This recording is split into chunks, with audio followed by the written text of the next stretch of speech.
I'm glad you can join me for this study. Today we're going to be studying Psalm chapter 11 and Psalm chapter 23. I think they complement one another very well. Let's read beginning in verse 1 of Psalm chapter 11. In the Lord I take refuge.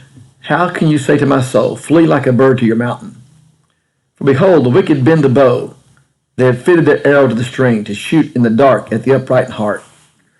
If the foundations are destroyed, what can the righteous do? The Lord is in his holy temple. The Lord's throne is in heaven. His eyes see. His eyelids test the children of men. The Lord tests the righteous, but his soul hates the wicked and the one who loves violence. Let them rain coals on the wicked, fire and sulfur and scorching wind shall be the portion of their cup. For the Lord is righteous. He loves righteous deeds, and the upright in heart shall behold his face. This psalm begins in an unusual way. David is wrestling with some deep, dark depression in this chapter. Because the world is in such turmoil for David's world, he's being challenged by some very serious things. But the psalm begins with an answer, not a question. The answer is, in the Lord I put my trust. And then he says to those who are telling him to flee, how can you say to me, flee as a bird to the mountain? You think about a bird. When a bird sees trouble or hints there's trouble, a bird will flee. A bird doesn't hang around for the net to be cast over it or for the predator to be able to be successful in the pursuit. And then you think about a mountain. A mountain thinks of strength, it thinks of security. In fact, often the prophets, when telling the people to go to a place that is secure, will tell them to go to the mountain, flee to the mountain.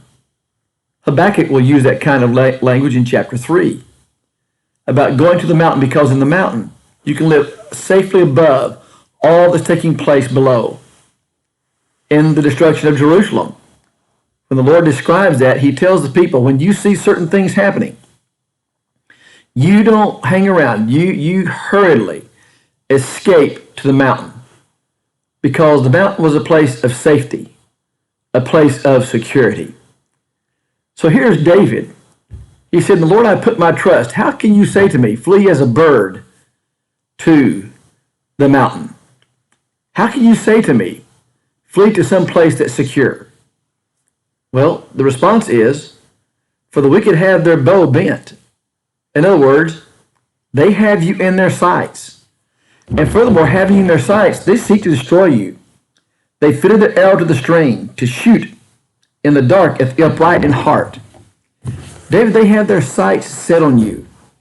Flee to the mountain like a bird flees, so you'll be safe. And then the question is asked of David, if the foundations be destroyed, what can the righteous do? Well, who is David at this time? David's the king. What did the nation depend upon the king to do? Kings were dependent upon to act fairly and be fair in their judgment of people. It might be like a judge sitting in a court.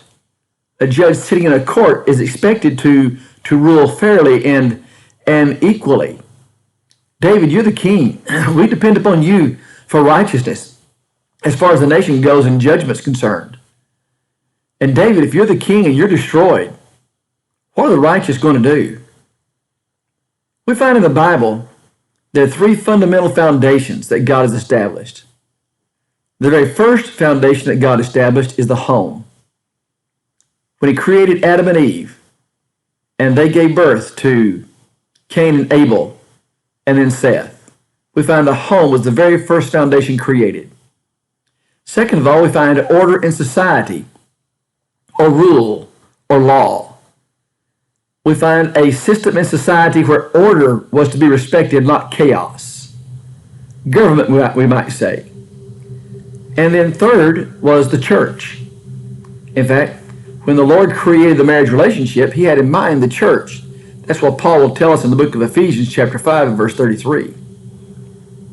The church is intended to be a foundational part of our lives. Now, when you think about that, for the family to be secure in their foundations, it takes a husband or a father to be righteous, a mother or wife to be righteous. When you think about the government as a foundation, we depend upon our civil rulers, our elected officials, to be righteous. And when you think about the church depends upon her leadership, her shepherds, to be righteous, as well as her members to be righteous. Now the question comes, what are we going to do when the home is destroyed because of unrighteousness, either by the mother or the father? What's society going to do when the rule of law is no longer respected and not even respected by our elected officials when they become corrupt? And what's the church going to do when her shepherds become wolves, or when the members become impure? What are we going to do when the foundations are destroyed? Well, we don't really know the background of Psalm 11, but let me speculate a couple of things with you. First of all, you recall when David slew Goliath and they returned after the battle. Do you remember the song that was sung? Saul has slain his thousands, but David his 10,000s. Saul hears that. Saul's the king. And here's this little pipsqueak, David, this little runt, David, this diminutive Jewish boy who is a nobody of nobodies. And he's getting the accolades.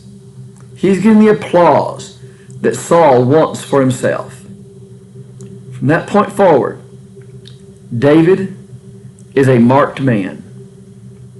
He flees from Saul's pursuits. Often he flees in the mountains. David had spent a lot of time in the mountains. He spent a lot of time in the caves in the mountains. You remember David's in the cave of Adullam whenever Saul comes into the cave? And David cuts the hem of his garment off and Saul leaves, and David says, look at this. I could have taken your life, but I didn't because I'll not touch God's anointed. David was familiar with the mountains. He was familiar with the caves. He's been fleeing from Saul. I think a second element that is here that produces David's discouragement and his blues, his depression, is the family relationship. He has 4 sons, Amnon, Absalom, Ahithophel, and Adonijah. Those 4 boys were some piece of work. I mean, you think about Amnon. Amnon takes advantage of his half-sister Tamar, and he abuses her. David does nothing about it. Absalom says, then I'll take matters into my own hands. And he kills Amnon. Amnon is murdered by Absalom. David still does nothing about it. Absalom also creates an insurrection. Absalom is a handsome fellow himself. And he creates an insurrection, and his right-hand man in helping him do that is Ahithophel, his brother. Ahithophel is a thug. Basically what he says is, let's conspire to get rid of this old man. And what they mean by that is, they're not sending him someplace on vacation. What they mean is, we're going to get rid of him and take his life. You remember when David eventually comes back to Jerusalem? 2 years pass before Absalom comes to see David. It never says he came to see his dad. It says he came to see the king. That might tell us something about the relationship. And then you have Adonijah. When David is near death, do you remember what Adonijah proposes to do? He proposes to be king. In fact, he has his cabinet already. He has his secret service. He's collecting his secret service. And Bathsheba hears about it. And she goes and tells David, if you want our son Solomon to be king, you better stop this now because Adonijah is already raising the people up, and he's already recognizing himself among the king. If you don't stop this, the people are going to recognize it, and then the implication is myself and Solomon are going to be killed, because when the king came to the throne, they usually killed all relatives because they didn't want a relative living to challenge their rule. And so David acts, and Solomon is put in as king. You think about that. Those two things are quite a load for David. I mean, he's got Saul on the one hand pursuing him as a young man. Saul throwing spears at him. Saul chasing him. Saul wanting him graveyard dead. And then you have his sons. As a father, he depends upon his sons to help carry him and his legacy. But the legacy of these four boys is how rotten and how ruined they are. And so, I'm not sure that either one of those are the case, but it's possible that one of those or both may be the case when it says the wicked have their bow bent for you. In other words, the arrow is strung, the bow is strung, the arrow is mounted and pulled back and fixing to fire at you. You are in their sights. And what are we going to do, David, if the foundations are destroyed? And David said, in the Lord I put my trust. I asked the high school class yesterday, just what did that mean on a practical basis for us? And there were two things that stood out to me. One young man said, well, it helps quiet our anxieties. And a young lady spoke out and said, it helps us when we put our confidence in people that we really trust and they let us down. A third said, when we can't depend on anybody else, or when others have broken their promise to us, we know God is always there and God never changes. Let's talk about those three things just a moment. I asked the class, so what anxieties does trust in the Lord help quiet for us? And one young lady spoke up and talked about all the things going on in our world today. All the bleak, dark things in our world today that we hear. I mean, everywhere we turn, it just seems like there's another riot. Everywhere we turn, there's another scandal. Our elected officials are corrupt at times. We feel like things have been stolen from us that have not been adjudicated or determined fairly with regard to an election. Whether that's true or not, I don't know. But that's how we feel. That's how many feel. Well, what can we depend upon? Well, here's the third answer. The Lord never changes. We can always depend upon the Lord. He's always kept his promises. He's fulfilled every prophecy except for one. And that's the Lord coming back. Now, if he always keeps his promises and has fulfilled every prophecy but one, what do we think will happen with that one? And then what about when we put our trust in our families, in our mothers and our fathers? What about when we put our trust in our elected officials? What about in the church when we put our trust in the shepherds? That's what the young lady was talking about when she said, we put trust in people that we have confidence in, and then they disappoint us. The answer is, I trust in the Lord.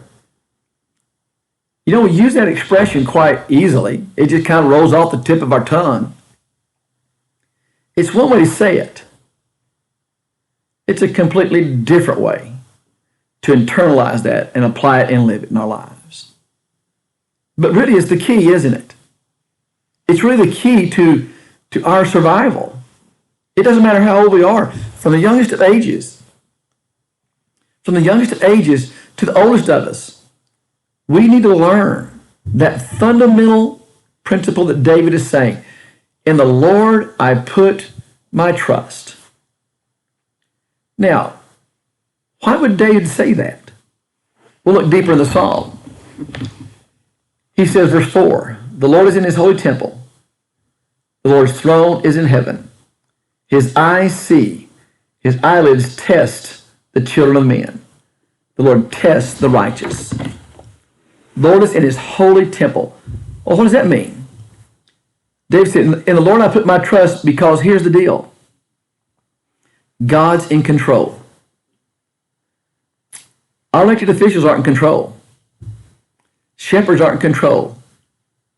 Mothers and fathers aren't in control. God is in control. And David knew that, because David had seen that. It had happened in David's life. God had protected David from a wolf, from a lion and a bear, rather. He had protected him while watching his father's flock from a lion and a bear. David had killed him with his bare hands. And in essence, killed Goliath with his bare hands. He took one smooth stone out of 5 and hit Goliath at the right place in his skull for him to fall. Maybe David was just an excellent slingshot thrower. But who do you think was back of all that? Was it just David and his strength and his being a good shot, him being accurate with his sling and his stone? Who's back of that? Who's controlling all that? God's controlling all that. Now, when we look at our world today, as the one young lady said, everything just seems so bleak. When we look at all this, the rioters, all the people who think they can corrupt things, they think they're in control. I don't care who the president is. It doesn't matter what party he's from. He's not in control. And shepherds who abuse the flock and become wolves are not in control. Fathers who become abusive, or who don't take care of their families, are not in control. God's in control. And because the Lord's in his holy temple, David said, why are you telling me to flee as a bird to the mountain? Why am I going to run? God's in control of all this. And then look at what God will do with the wicked. He said his soul hates the wicked and the one who loves violence. Let him rain coals on the wicked. Fire and sulfur, a scorching wind shall be the portion of their cup. In other words, God's in control. He's going to take care of the wicked. But it seems like the wicked get an upper hand. It seems like the wicked are in control. How is it, Lord, that you're in control and it seems like the wicked are winning? Well, because ultimately, God wins. God holds the world in his hand. The wicked don't. So David says, the Lord I put my trust, because the Lord's in his holy temple. Let me ask you something. Maybe this is for the older ones, not so much the little ones. Have you ever had a situation in your life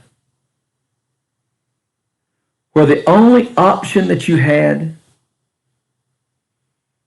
regarding life and or death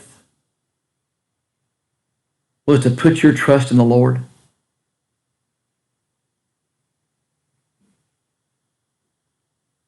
The only option we have to choose, because the Lord's in control, is to put our trust in him. We've all lost loved ones, but there's nothing that shakes us to our very core like the loss of a child. And I tell you, the only option that Ann and Justin and Sydney and Cole have is to put their trust in the Lord, because the Lord's in control. We don't have to lose a child like that to learn this lesson. But that loss does bring the lesson home to us. It makes trust in the Lord real. And it makes God in control real. I can't explain why that happened. I do not know. All I know is the Lord's in control. Now here's the deal. Who else are we going to trust? Where else are we going to go? To the world that's a chaotic mess? To leaders that are corrupt? To shepherds that turn out to be wolves? Where else are we going to go? We go to the Lord. not because he's a last resort, but because he is the only resort. He's the only choice we have. And then look at the last part of the psalm. He said, the Lord is righteous. He loves righteous deeds. The upright shall behold his face. Here's David. In the Lord I put my trust. How can you say to me, flee as a bird to the mountain? The Lord's in control, and his eyes are over the righteous. He will protect the righteous. He cares for the upright in heart. He will protect us. He will take care of us. God's in control. And the righteous, yes, they may suffer on this earth, just like in Revelation chapter 6 and verse 10, where you have the righteous martyr. They say, how long, O Lord? He said, just a little bit longer. It's not a guarantee the righteous won't hurt, but it's a guarantee that ultimately God will provide and take care of the righteous. And that helps us transition then to Psalm chapter 23. Let's read this psalm real quickly. The Lord is my shepherd, I shall not want. He makes me lie down in green pastures. He leads me beside still waters. He restores my soul. He leads me in the path of righteousness for his name's sake. Even though I walk through the valley of the shadow of death, I will fear no evil, for you are with me. Your rod and your staff, they comfort me. You prepare a table before me in the presence of my enemies. You anoint my head with oil, my cup overflows. Surely goodness and mercy shall follow me all the days of my life, and I shall dwell in the house of the Lord forever. How does the Lord take care of the righteous? He says, look, I shall not want. He makes me lie down in green pastures. Things are peaceful and things are plentiful. Things are provided bountifully. There's a lot of provisions for us. He restores my soul and leads me in paths of righteousness. In Psalm chapter 51, a different psalm, David would talk about having his soul restored. Here's the soul. Maybe it's the soul that's sinned, that's walked away. Maybe it's just the soul like David that's downcast, that feels destroyed and discouraged because of the events we talked about. But see, he restores my soul. He lifts me up. And then look at what he says. He says, because he's with me, I fear no evil. Because God's in control. David said, I fear no evil. How can you say to me, flee like a bird to the mountain? God's in control. He's going to take care of the righteous. His rod and his staff, they comfort me. And then he says, he even prepares a table for me. We prepare a table for special guests. We set the table fine for them. You know, Jody has some china that we got when we were married, and people don't get that much anymore today. But when we have a special guest or special guests, she puts the china out, and we eat off the china. Those plates, those cups, because it's a special guest. We are specially invited to the Lord's table. That makes us special. And that makes God's provisions for us so abundant. And then he says, you anoint my head with oil. Whatever that means, it means he comforts us. He gives us water to drink. He gives us food to eat. He restores our soul. He lifts us up. He prepares a table of food that is just all over the place for us. And then he comforts us. He heals us. He heals a hurting heart. He heals a breaking heart. He heals a heart that's walked away. He heals us. And then here it is. Here's how the Lord provides for the righteous. For he says, surely goodness and mercy shall follow me all the days of my life, and I'll dwell in the house of the Lord forever.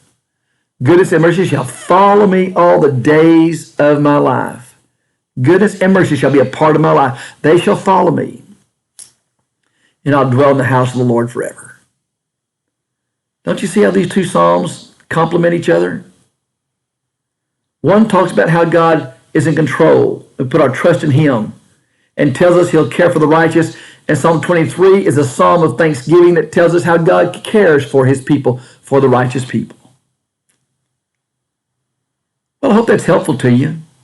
Hope you can get something out of that. Listen, like David, we say, when troubles are all around us, when hearts are breaking, when hearts hurt, In the Lord I put my trust, because the Lord is in his holy temple. The Lord is not the last place to go. The Lord is the only place to whom we turn. Thank you for being here. I look forward to next time. Take care. Stay safe. Stay healthy. And Jody and I love you so much. Goodbye.